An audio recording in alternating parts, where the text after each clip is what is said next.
Fishing fishing एक तरीके से क्या होता है कि मान लीजिए आपकी नेट बैंकिंग है, सोशल मीडिया है, फेसबुक है, कंपनी का वेबसाइट से किसी भी तरीके का जो नॉर्मल आप डेली विजिट करते हैं, चाहे गवर्नमेंट सेक्टर को या प्राइवेट सेक्टर के हो, आप उसकी कॉपी बन के एक मेल आती है आपके पास, या किसी तरह का आपको लगेगा कि कोर्ट से लीगल नोटिस आई है, आपको लगेंगे कि पुलिस की तरफ से एफआईआर की कॉपी आई, उसमें लिखा होगा कि आपने जो अभी वेबसाइट सर्च किया है, मतलब कि उसके अकॉर्डिंग आप पे एक एफआईआर हुआ है, उसकी कॉपी है। आप अचानक से उसमें चौंक जाते हैं, क्लिक करते हैं, आपको लगेगा कि लीगल नोटिस आई है कोर्ट से, आपको लगेगा कि आपके बैंक से कुछ सेटलमेंट लेटर आया है, कुछ मतलब कि बैंक से आपका कुछ रिवॉर्ड आया है, इस तरीके की आपको लगेगा कि सोशल मीडिया पे आपको किसी फ्रेंड ने, आपने किसी मान लीजिए किसी फ्रेंड को कुछ लिखा था, उसने रिप्लाई किया और उसके लिए आप बहुत क्यूरियस है रिप्लाई के लिए, वो मतलब हैकर्स इन चीज़ों को समझ जाते हैं। सो आप उस पर क्लिक करते हैं, आपको लगेगा कि वो सोशल मीडिया का पोर्टल है, बैंक का पोर्टल है, या पुलिस का पोर्टल है, या किसी कोर्ट का पोर्टल है, आपको पोर्टल उसी तरीके से दिखाई देगी। बट वो पोर्टल जो होती है वो फेक पोर्टल होती है, उसमें आप जैसे ही आईडी पासवर्ड इंटर करते हैं या कुछ फॉर्म फिलअप करते हैं, कुछ पर्सनल डिटेल आप इंटर करते हैं, वो सारा उठा के ले जाती है, वो पोर्टल आपके एक्सेस को कर लेती है, उसके बाद दूसरी पोर्टल खुलती है अगर खुलनी होती है, वरना नहीं खुलती है। क्योंकि गैस मैं आपको बता दूं, एक सिंपल सा एग्जांपल ले लीजिए, मान लीजिए फेसबुक से कोई मेल आई आपके पास,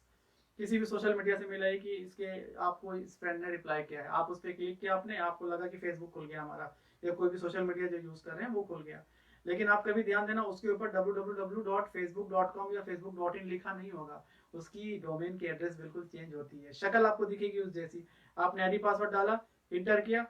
वो नहीं लिया, आपको लगेगा कि कुछ एरर है, फिर से आईडी पासवर्ड डालते इंटर करते लॉगिन हो जाता है। पहली बार में जो आपने किया वो फेसबुक पे आपने इंटर किया ही नहीं, वो हैकर्स के मतलब की वेबसाइट पे इंटर किया। दूसरी बार में जो इंटर किया वो फेसबुक पे इंटर किया आपने। इसे कहते हैं फिशिंग, एक तरीके से आपको होता है जाल में फंसाना। या आपने देखा होगा मोबाइल पे मैसेजेस आते हैं, लगता है कि एसबीआई या एचडीएफसी बैंक से आया है, लेकिन वो बैंक के मैसेजेस नहीं रहते, आप जैसे ही क्लिक करते हैं आपको दूसरी लिंक पे ले जाता है, फॉर्म भरना पड़ता है, या कुछ डेटा आपके मोबाइल की चोरी कर लेता है। इस तरीके को हम फिशिंग कहते हैं। इन सब चीज़ों से आप बचे गाइस। आपको लगेगा कि हु बहू वहीं से मैसेज आई है, बैंक से आई है, यहाँ से आई है, वहाँ से आई है, लेकिन वो होता नहीं है, वो किसी तरह की इस तरह के होते नहीं है। आपको हमेशा ध्यान देना पड़ेगा कि जो यहाँ से मेल आ रही है, मेल के एड्रेस को प्रॉपर देखिए जहाँ से मेल आ रही है, या जो लिंक खुला उसके एड्रेस को देखिए कि वो है क्या, आपको पता चल जाएगा कि आपके बैंक का है या कहाँ का है। जल्दबाजी ना करें इन चीज़ों में, परेशान ना हो आप।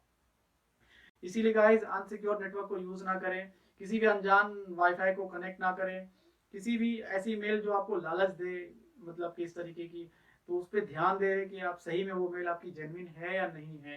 किसी भी मतलब कि वेबसाइट पे जाके परमिशन जल्दी जल्दी ना दें,